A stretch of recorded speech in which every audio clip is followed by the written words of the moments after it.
there, I'm nicodehaan, and welcome to Living a Primal Lifestyle, where we explore a return to a more balanced and natural wild world. To recover our natural health and regain our rights and freedoms. And I'm Ellen DeHaan. It's a beautiful day in Durango, Colorado. Right now it's about 40 degrees, going up to 50 today. Yeah. Our snow is melting.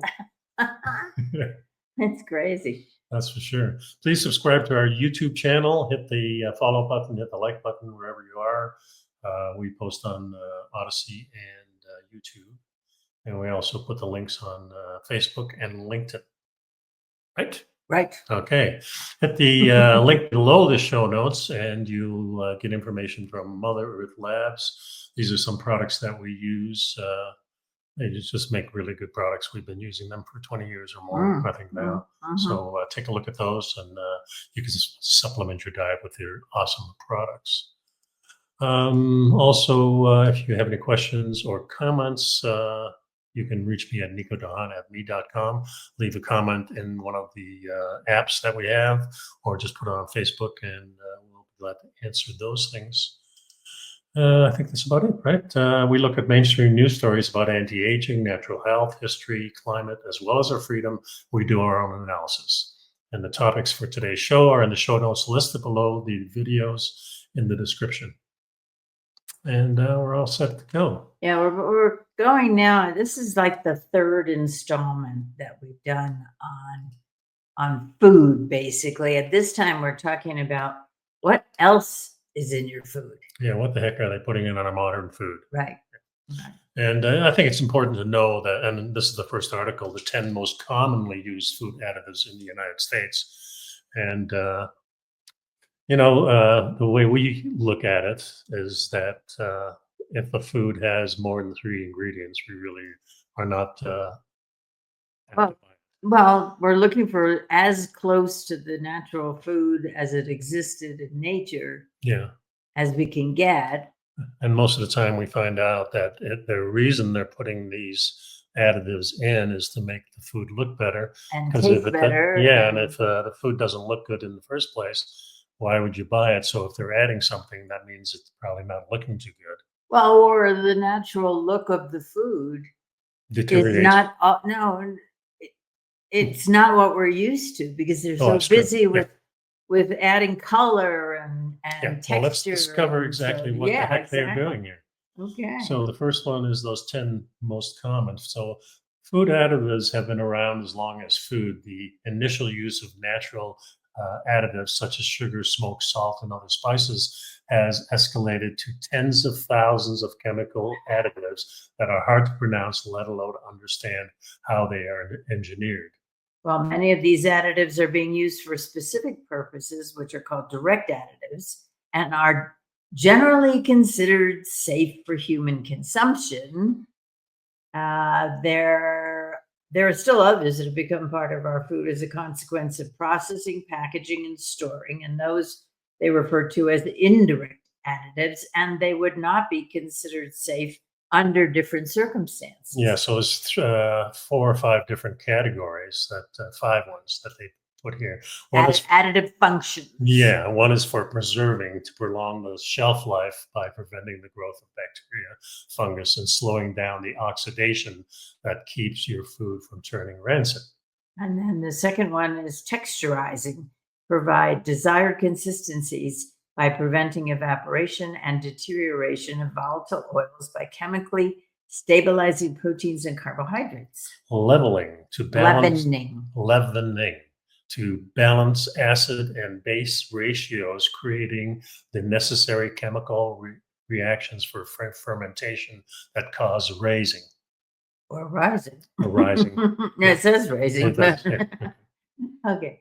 Coloring and flavoring to enhance the appearance and taste. And finally, fortifying nutrients to restore micronutrients lost during the process. So all the natural stuff gets removed and the chemical stuff gets added back. Most likely, yeah. In 1938, Congress entrusted the Food and Drug Administration, the FDA, with responsibility of overseeing safety evaluations for all food additives. And food manufacturers must submit petitions for approval of all additives, proving they are safe for intended uses.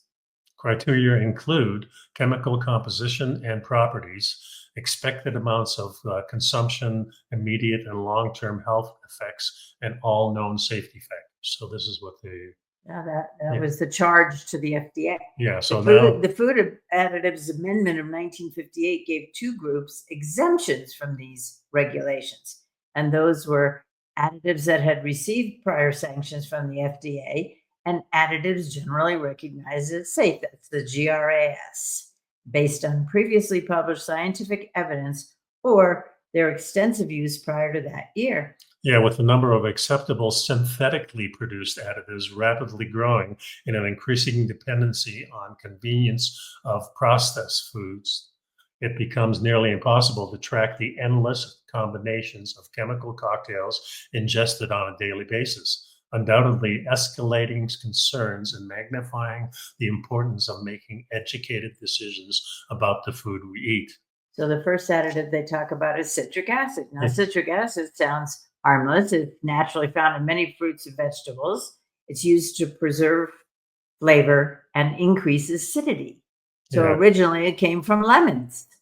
Yeah, increased demand drove production costs too high for the food producers. Money, money, money. Yeah, in 1917, it was discovered that by using molasses to grow a black mold, high concentrations of citric acid was produced. Oh my God, black mold. Now we're eating black mold. Well, it's actually the byproduct of the black mold. Well, you know, who knows? Okay, so by 1919, mass production of this manufactured citric acid, which they call MCA, rapidly replaced its natural counterpart. Yeah, well, the molecular structures are the same inherent possibility of black mold fragments being present in the MCA could increase the potential for the negative side effects. So that's what I'm saying. Yeah. To date, there have been no scientific studies evaluating the effects of MCA on humans. Yeah, this is kind of the thing that why investigate it, because you might find something bad. Well, it just was, which is what because the whole purpose of the FDA was, to find the bad, so you could eliminate that, right? Well, one would think, but I'm not sitting over here holding my breath, that's for sure. And it says to date, so the standard for the production of the MCA was established long before the FDA was put in charge of safety regulations. So it fits in that exemption on the generally GRAS again. Yeah, so what's basically happening is these exceptions, it's been going on for such a long time. Everything seems to be working pretty good. So we'll just exempt, and when you exempt something. Well, nobody died that we know of. Well, also it gives the food manufacturers, if the costs are getting up there, they might just. They say, look, we've been using this for years and it hasn't had any and if we just make it a little bit easier on ourselves. Plus, there is a concept in the law that you can't retroactively apply a restriction to something without cause, without, so there's, I'm sure they're trying to apply that to the color. All right. Number 2, artificial colors. Artificial food dyes are classified based on chemical makeup and required batch certifications due to their high potential for instability.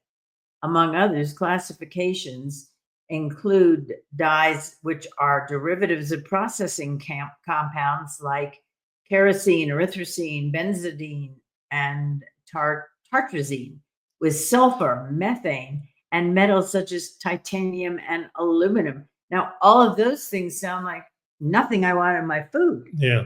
Right? Artificial colors have been linked to numerous health concerns, including cancer, neurological issues, allergic reactions, and hyperactivity in children.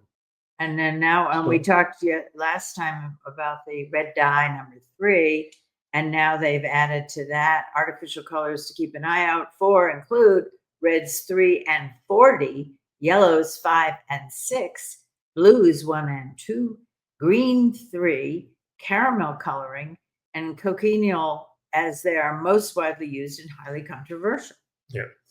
So along with the colorings, we have artificial flavors. They're chemical substitutes designed to alter substances designed to alter or enhance the taste of processed foods. Natural flavors, which those extracted from natural sources such as oils, spices, fruits, vegetables, barks, and animals are often diminished at high temperatures during cooking. Flavorists study the chemical makeups of natural flavors, combine synthetic ingredients to align with the known chemical compositions. So, in addition to being more cost effective and reducing waste, artificially flavored food has a more magnified taste that's aimed at making it more palatable. Yeah, variable combinations of ethyl alcohols, esters, ketones, and Aldehydes. aldehydes are used to create these chemical flavors. And those are the same combinations. That are used to create plastic, antifreeze, and mustard gas. Mustard gas. Oh. With 90% of American groceries containing artificial flavoring, concerns have been raised in regard to their safeties. Continued studies are being conducted to further investigate possible links to allergic reactions, inflammation, and cancer. And so keep an eye out on the package labeling for anything that says artificial flavors or aldehydes or methyl ketones, terpenoids, or esters. Yes. So artificial sweeteners, next category, lower production costs and calorie benefits accompanied with flavors. 25 to 100% sweeteners have been shifted. Sweeter have shifted the market towards artificial sweeteners. Initially thought to be aid to weight loss, control blood sugar, and promote dental health, artificial flavors have more recently sweeteners, have been accused of increasing sugar cravings, causing weight gain and cavities. A strong metallic aftertaste in traditional artificial sweeteners led to the use of sugar alcohols. Although sugar alcohols occur naturally in fruits and vegetables and can be made through fermentation, most are made by chemically modifying glucose and sucrose. Now, the body's inability to digest these engineered substances, which are substitutes, right, can change the microbiome of the microbiome of the stomach, causing bloating and diarrhea. While some studies show they are completely safe, other studies show an increased risk of bladder cancer from heavy consumption. Oh boy. So more studies are needed to look at the increased use and combinations. And of course, these things are in everything.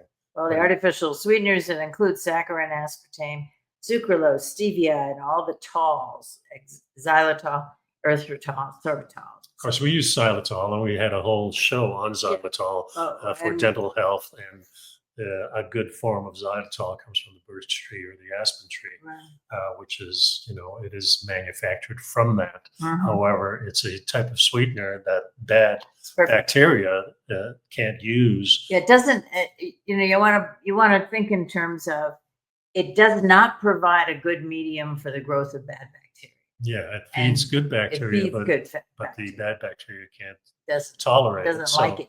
Yeah, so after a while of use of this, anywhere from like 90 days, the bad bacteria in your mouth, your nasal passages, probably in your stomach too, start dying off.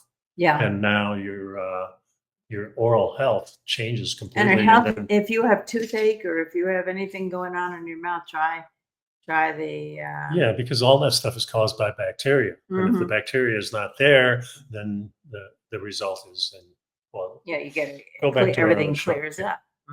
So the last category is one of the big ones, two. Of course. There's high fructose corn syrup. Yeah, that's the next one. Okay, so safety is not the only thing under debate when it comes to high fructose corn syrup. There's also dispute over whether it should be considered artificial or natural, being derived from corn starch. It's been used to sweeten processed food since the 1970s and is suspected to be a key factor in the obesity epidemic. Yeah, starchy carbohydrates are broken down into glucose and easily transported and utilized by the cells of the body. High fructose corn syrup is 50% glucose and 50% fructose. Fructose can only be metabolized by the liver, potentially triggering the production of triglycerides and cholesterols, as well as promoting visceral fat accumulation and increasing the risk of fatty liver disease. And regular consumption can also create insulin resistance, causing type 2 diabetes. And this article says there were over 200 different names for corn sugars. based on the varying ratios of glucose to fructose. High fructose corn syrup being the highest concentration of fructose, but and others include maltodextrin, maize syrup, fruit fructose, and crystalline fruit. Yeah, so they Yeah. hide these products in there by They're- changing different names and things like that. And the last Yeah, right. category is the Well, MSG. there's actually a 6. So. Is there? Yeah. Oh, okay. So the next category is number 5, MSG, monosodium glutamate. Yeah, MSG is a sodium salt of a glutamate acid in a form of, or glutamic acid. Glutamic acid in a form of glutamate. Right. Yeah, and it occurs naturally in protein-containing foods such as meat, dairy, and vegetables. You lump those in with meat and dairy. Okie dokie. Well, they do have some kind of protein. Yeah. Its concentration being found in tomatoes, mushrooms, and Parmesan cheese. However, the synthetic version, originally extracted and crystallized from seaweed broth, is primarily now made from fermenting sugarcane, sugar beets, or cornstarch. MSG is suspect in contributing to brain lesions, causing migraines and disorders of the central nervous system, as well as provoking bronchial constriction in asthmatics. Yeah, studies also suggest possible links between MSG and inflammation, autoimmune diseases, non-alcoholic fatty liver diseases. And the thing is, well, of course, there's a whole list here of what they call. Yeah, take a look at the article and so you get some alternative names. But the problem with all these things is when you say these items have been suspected, this is all we see. All these suspected diseases that they list, this is what's happening to our society. The epidemic in our society. So no wonder, last show we talked about metabolic disease, which means the digestive system, which means food. The food is directly causing most of the problems in our health. And if we eliminated just that portion of it by cleaning up our diet, then we should see improvement. We should see a huge improvement, and then the hospitals wouldn't be overrun with these things, and we can actually get down to solving some of the other problems that are not covered by the food, right? Yeah. So I remember this article is 10 of the most commonly used food additives. So we're on number 6. Number 6. Okay. Partially hydrogenated oils. Now there was a big thing about trans fats. How long ago was that? 50s? No. Oh. When they took it out of the food. That was in the 70s or maybe even the 90s. 90s. I'm thinking it was. Yeah, maybe so. Anyway, it says partially hydrogenated oils are longer lasting, easier to use, less expensive, and create a more desirable taste and texture to foods that contain them. But they've been removed. Oh, here you go. They were removed from the FDA's GRAS list in 2015. Wow. So it's just, it's only been 10, well, it's been 10 years, but when scientists found the human body unable to properly break them down during digestion, causing increased risk for heart disease and stroke because of their interference with the cholesterol balance.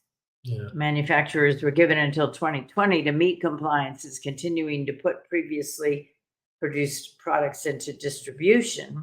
And despite being deemed unsafe, partially hydrogenated oils still find their ways into our diets. Yeah, in fact, in all restaurants, you'll find they're cooking with some kind of oil. Vegetables. Some kind of vegetable oil, which most of it now is maybe soy, or it may be corn, or it may be cotton seed oil, which is really not a vegetable, is it? But even corn oil, corn may be called a vegetable, but probably more of a grain. So, yeah. Yeah, and they're saying that these vegetable oils, when they're used in frying and baking, are subjecting the oil's molecular structure to a high enough temperature to alter the fatty acid compositions, thereby resulting in the same hydrogenation and formation of trans fat. What they're saying basically that the oils are rancid already. Right. And they're affecting you accordingly. Yep. Number 7, antioxidants. Yeah, these protect our cells from damage. They are found naturally in fruits, vegetables, beans, and dark chocolate. We'll stick with dark chocolate. I think so. Antioxidants interact with unstable molecules made through the oxidation called the free radicals that cause cancer, heart disease, and stroke. So when antioxidants such as butylated hydroxytoluene, which is BHT, butylated hydroxyanisole, which is BHA, and terbutyl I'm all smiling when you can't pronounce it, because hydroquinone, I wouldn't be able to do it. which was, that's why I jumped in. Yeah. TBHQ are added to food, whether their purpose, neither their purpose nor their outcome protects human cells, but prohibits oxidation, which prevents the foods from spoiling.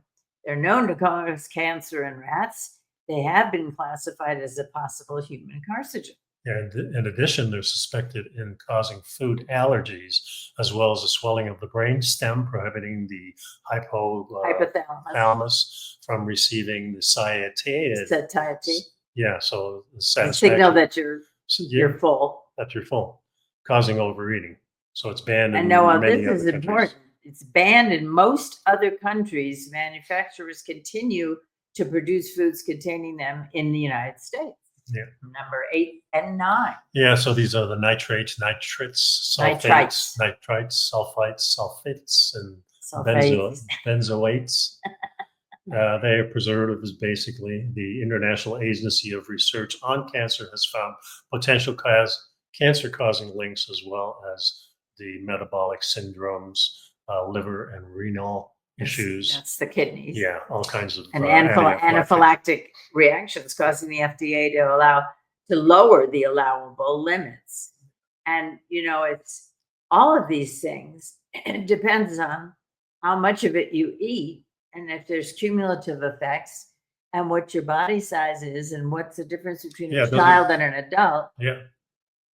Yeah, we're giving children these. It's probably worse. And of course, this is all the stuff we see in our society, right? All these syndromes. Right? The last one is number the gum. 10. Xanthan gum. Yeah, pure synthetic and highly popular among more natural companies. Counterparts. This kind of xanthan gum has received a lot of attention. To date, the gum has not been found to cause any direct health concerns, but it has been linked to inflammation, which, if persistent, can be problematic. No direct health concerns, but it's linked to inflammation. Yeah. And what do we know about inflammation? It's not that great. Well, it's the basis for every breakdown in the body, pretty much. Yeah. And xanthan gum, if used in excess, can cause digestive issues such as cramping and a laxative effect. So, there's a lot of stuff going on, and this article just really does break it all down and give you the details. Yeah. Let's go to the next one. Yeah, next article is common additives and chemicals harmful to children. Yeah, now we get to the children. And a lot of these things, of course, well, in the next article, we'll go over that part. Yeah, go ahead. What do a can of corn, a takeout pizza, a reusable water bottle, a bright green yogurt, and an inflatable pool toy have in common? Oh, what a question. They all contain food additives or chemicals that can be dangerous for children. Yeah, so there's a policy statement called the Food Additives in Children Health. The American Academy of Pediatrics warn about these harms and point out they are often worse for children. Just what you said earlier. Children are smaller, so their dose of any given chemical ends up being higher. They put their hands in their mouths more than adults do, so they are likely to ingest more. Their bodies are still developing, so they can be more at risk of harm. And they're young, so the chemicals have more time to do more damage. Yeah, so they will have a policy statement that warns about these hormone estrogen that interfere with puberty and fertility. The fact that these additives can act like the hormone estrogen. And we are seeing that girls are having periods a lot earlier. Or later, or they can't get pregnant, or there's all kinds of problems with this. And what was kind of alarming to me was when I read that they're found in the lining of food and soda cans, plastics with the numbers 3 and 7, and cash register receipts, among other places. Plastic baby bottles. Well, it says they used to be in plastic baby bottles and sippy cups, and those have now been banned, but people still have the older bottles and cups, which may still contain. Hand them down, kind of. And then we got phthalates. Yeah, they can also act like hormones, interfering with male genitalia development and can increase the risk of obesity and cardiovascular disease. We see a lot more children being obese, right? Oh, Big yeah. increase in that.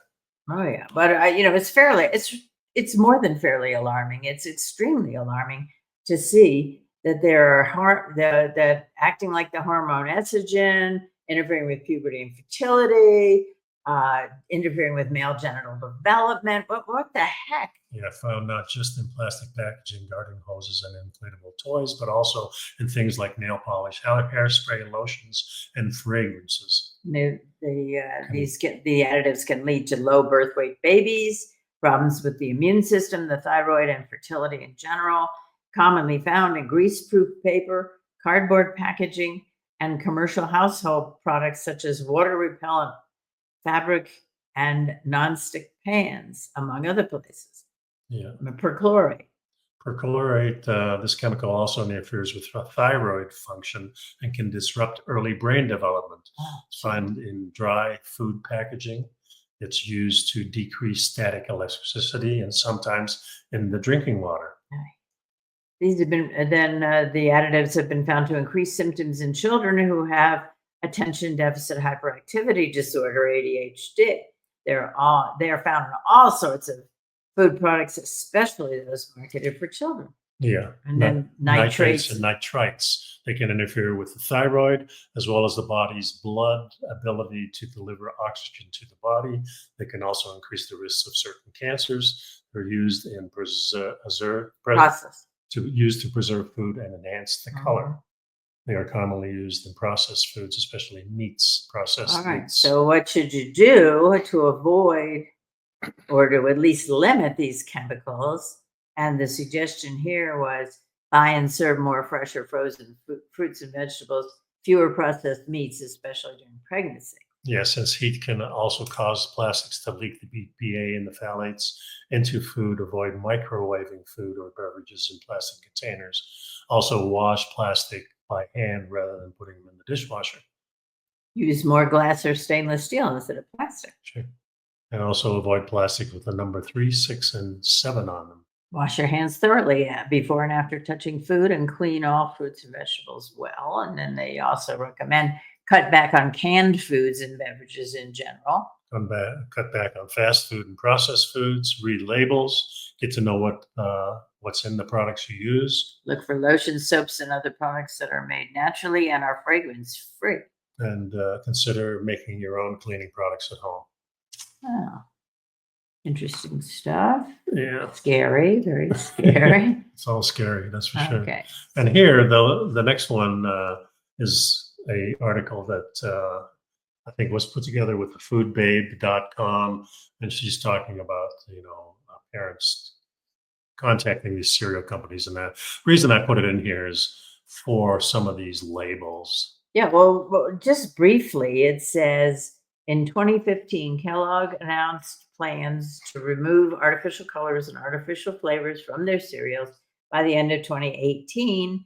Now it's basically 2025 at this point. Kellogg still sells several cereals with artificial colors and flavors in America, all of which target young children, and they continue launching new cereals for children that are filled with artificial ingredients. Now, of interest is that they don't sell the cereal they sell overseas. A lot of the countries have banned these things. Yeah. So they do sell their cereal overseas, but with different ingredients, so that it is possible to take all of these artificial colors. Well, they do it for most countries except ours. Yeah. So here's some of the pictures. Yeah, and they say that.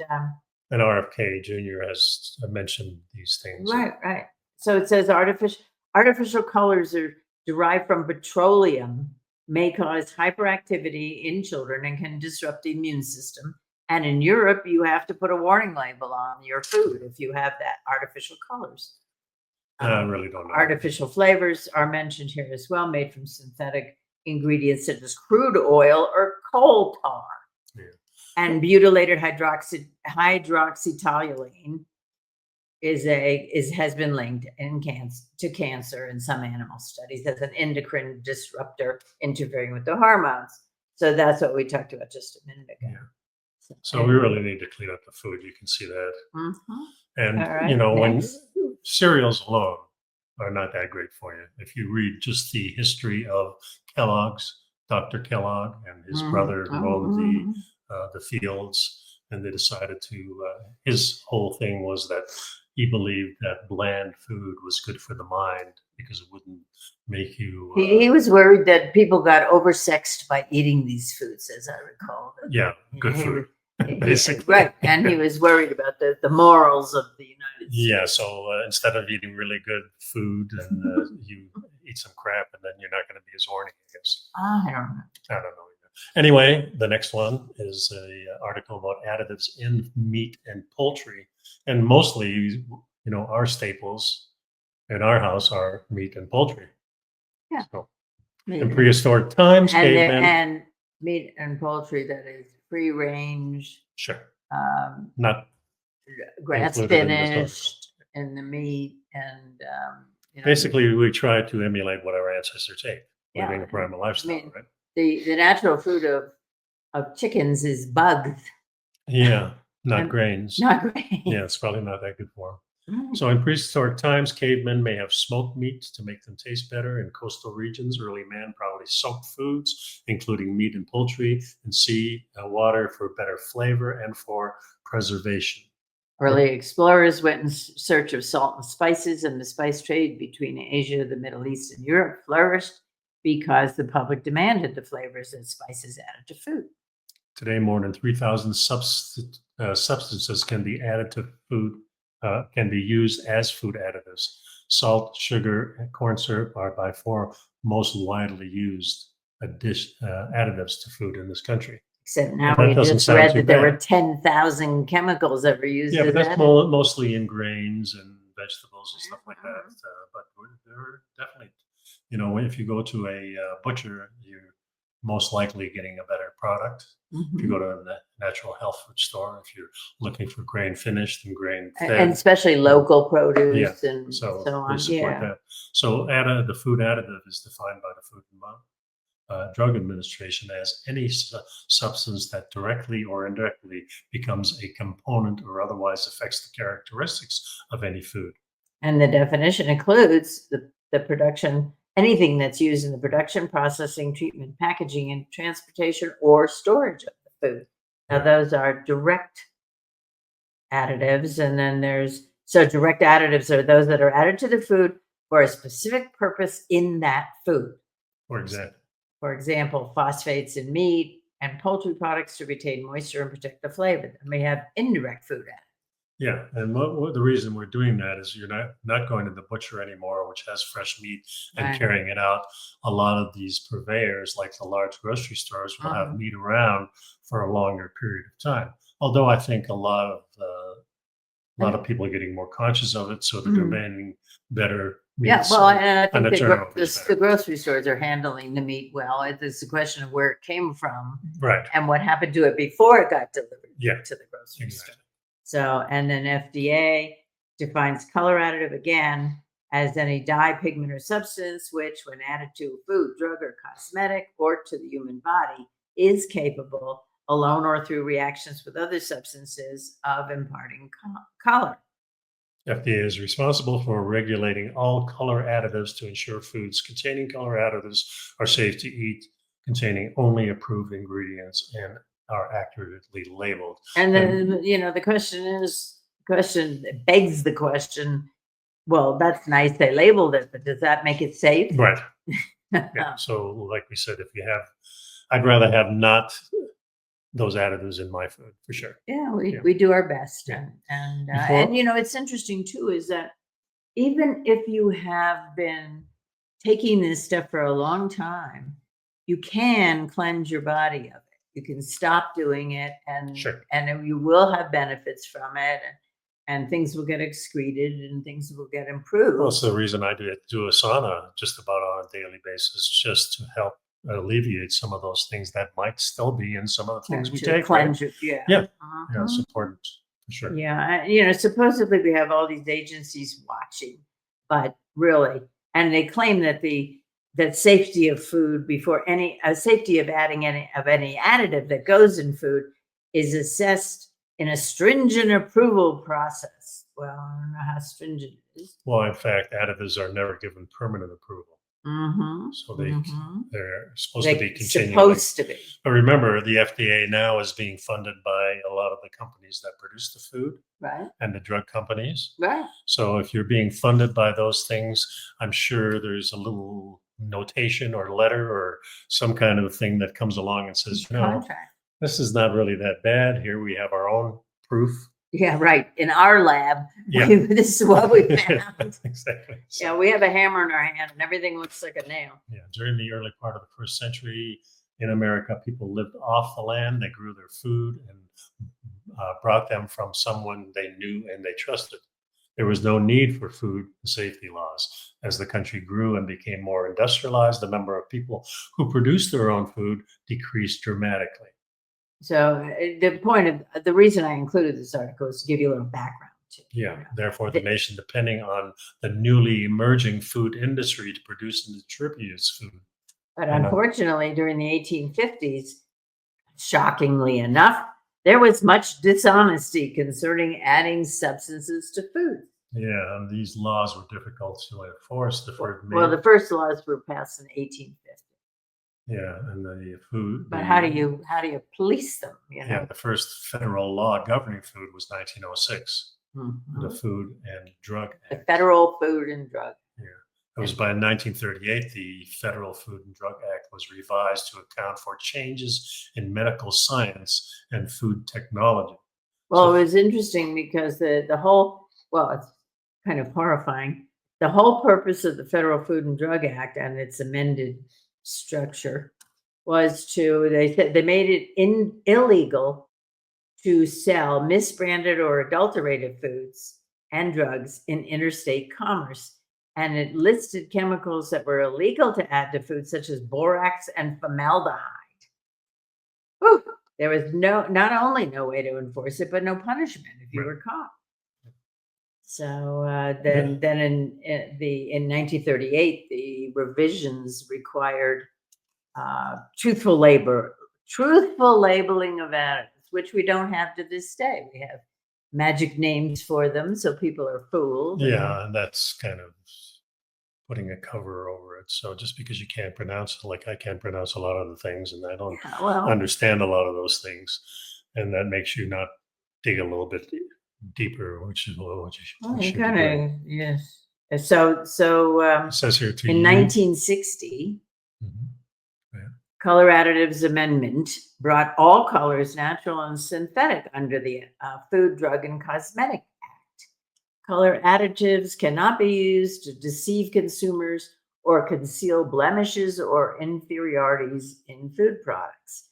Colors used in foods, drugs, and cosmetics must be approved by the FDA before they can be marketed. And again, we talked about the Delaney clause that we talked about last week when we were talking about red dye number 3. Prohibits the approval of an additive if it's found to induce cancer when ingested by people or animals. And if it's found after tests which were appropriate for the evaluation of the safety of food additives to induce cancer. So it kind of sounds like we're going to put it in the food, and if later on it's found, then we can always take it out. Whoops. Yeah, right. It's crazy. And the statutes and regulations to enforce these statutes require certain information on labels of meat and poultry. So consumers will have complete information about a product. In all cases, ingredients must be listed on the product label in the ingredients statement in order by weight, from the greatest amount to the least. We talked about this last week. Yeah. But now spices and spice extractives may be declared as natural flavors. Yeah, they're always changing things. Yeah. I like the old method of knowing your farmer, going to buy it. Knowing the butcher, whatever.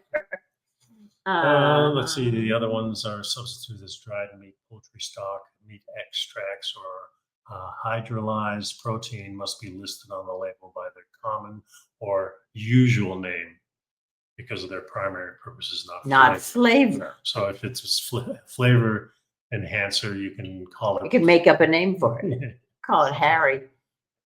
And color additives must be declared by their common and usual names also. Yeah, So and then hiding there's a those very good summary here. There's a glossary of commonly used meat and poultry additives and terms. Yeah, I don't think we have to go. No, over I was these. just going to mention There's a lot. antioxidants, BHD, binders, bromelain, carrageenan, citric acid, corn syrup, emulsifier, bison, gelatin, humectants, hydrolyzed protein, modified food starch, MSG, papain, phosphates, propylgallate, rancid or rancidity, sodium caseinate, sodium erythorate. Yeah, sodium nitrate, sugar, which is sucrose, texturizers, stabilizers, thickeners, and dried whey. Yeah, and then there's a whole fact sheet about using different products, cleanliness, and things like that. And which you food can safety, kind of yeah. for yourself. We're running out of time here. Then, let's see. And that was Yeah, there's that's a couple of articles here that I think we'll finish up with. One is a study finding that microplastics contamination in 99% of seafood samples. Now we Yeah. have talked about this in the past. yeah, The fact that every place on the earth, land, sea, and in the air, are saturated with microplastics that are being ingested, breathed, drunk, whatever. yeah, people throw them in the ocean, and manufacturers spill a lot of the stuff in our waterways that reach the ocean. So whether it's coming from a river, a pond, or the ocean itself, or the Great Lakes, we're finding any water this. source. Yeah, they're even finding it in shrimp and stuff like that. Well, microplastic contamination is widespread in seafood, and it adds to the growing evidence of the dangerous substance's ubiquity, meaning it appears everywhere, in the nation's food system and a growing threat to human health. And there was a study done that detected microplastics in 99% of the samples of seafood that were bought at the store or from a fishing boat, in this case in Oregon. Yeah. The highest levels were found in shrimp. Yeah.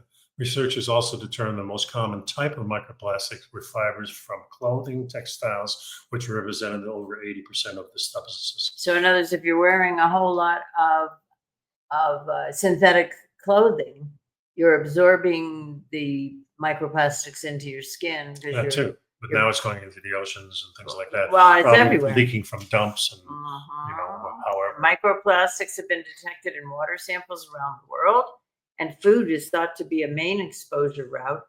Recent studies found microplastics in all the meat and produce products that they tested. Yeah.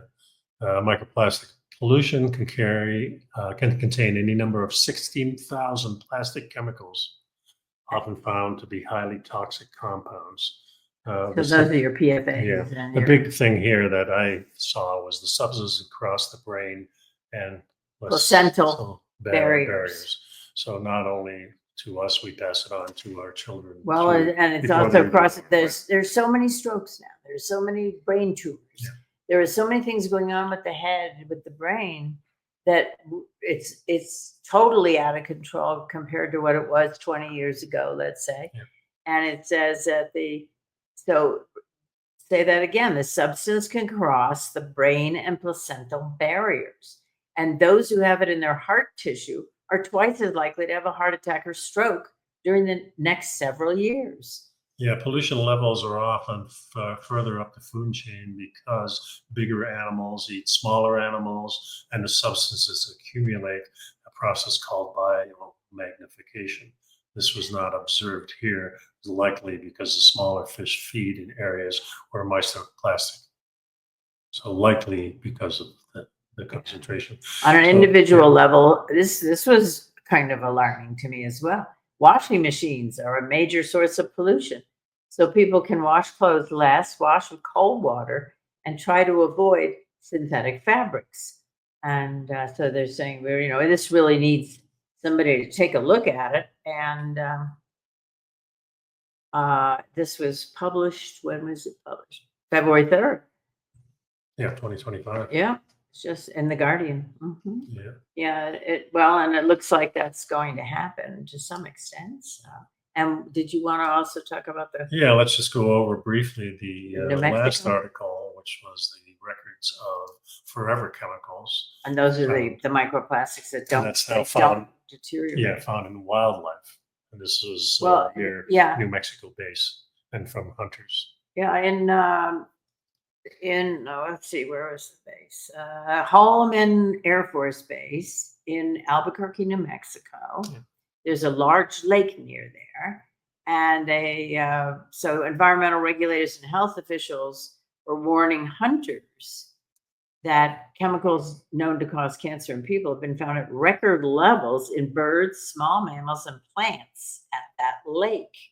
And yeah, it says the researchers contracted by the state tested muscle, liver, and bone tissues in ducks, other birds, and rodents, as well as eggshells, algae, even skin shed by rattlesnake. So, a lot of people that do hunting are doing hunting because they're concerned about getting good the food. whole meat industry. Mhm. And now perhaps that if we're finding these small farms here in Colorado where we get our meats, that we have a better chance because the people really care about their animals. They care about how they're processed. And that may be a better choice than, who knows, it's getting worse Well, and worse. and it's not just the animals from that, at that lake. They were saying, for example, ducks migrate. And ducks and geese migrate, and you don't know what you're shooting if you're a hunter.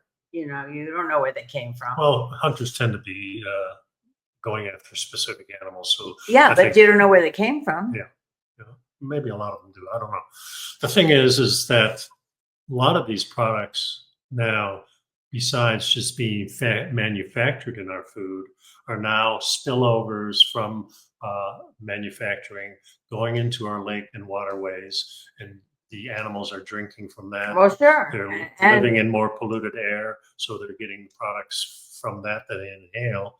So now the wild is becoming, and if the wild really becomes a toxic place, then we're kind of screwed. Well, and here's the other thing too, is that fine, there's some of these things in the ducks, let's say, but let's say that you've been a hunter who's been hunting ducks and eating them for the last 20 years, and the cumulative effects of all of that stuff is now in your system. And then this one was also something worth noting: contamination, mostly from firefighting foam that's used widely in training exercises, has been detected at hundreds of military installations across the United States. And the cleanup will stretch into the billions of dollars and will take years. And that stuff never breaks down. Yeah. And now we have these huge fires in California, and I'm sure they were using the firefighting foam. And now we have they didn't have much water, so hundreds of thousands of acres of land that's polluted with this stuff now.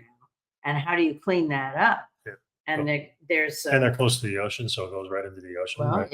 it soaks right into the land. And now they're getting a lot of rain, so those chemicals will start washing into all these waterways and estuaries. There's a senior scientist at the Environmental Working Group and she called the levels of PFAS in wildlife at the lake alarming, but she said they're not surprising given that the chemicals used in nonstick pans and many other products are pervasive in the environment. And there's a quote here. She said, "These chemicals accumulate in the body over time, creating serious long-term health risks, including cancer, developmental harm, and immune system suppression. This situation at Holloman Lake highlights just how much more we need to understand about the PFAS contamination in wildlife and the broader environment." Yep. So, hey, boy. So here we are, the harbingers of gloom. But we live in Colorado, and it's a lot better here than a lot of places. So here's a little picture of our house. Our lovely. Yeah. With deer escaping all around it. So I saw some deer this morning too, walking through. Did you? Yeah. Where were they? They were coming up Oak Drive. There was a whole, maybe a half dozen of them, mostly does and one buck. Mm. He was a lucky guy. Well, we do have quite a bit of green space in our Yeah, and that's what they subdivision. were walking through the green space. They seem to know where to go. Like the downtown, they cross the They cross at the crosswalk. crosswalk on the green light. We have a lot of mule deer in the area. Anyway, that's the show. You know, if you're not looking out for your food and not consuming really, really good food, then I think the last 20 years of your life is not going to be too pleasant. So we have a Please saying. don't go there. You know, Yeah. Just try again. Doesn't matter when you make the change or when you improve your diet No, or when today you is start today. looking. And because no matter what, it's just like exercise. There have been a lot of studies done that show that lifting weights and or exercising can build muscles in an 80-year-old person. So No you doubt. know, don't give up. Yep. You say, well, it's too late now. No, it's never too late. Today is the day you make your change. So that's what we did, and we're much better off for it. And our philosophy is we want to die healthy. Well, we want to die. We want to have quality of life up Yep. until the point when we move on. Yep. Thanks for sticking around, folks. Appreciate it. Be well. Bye bye now.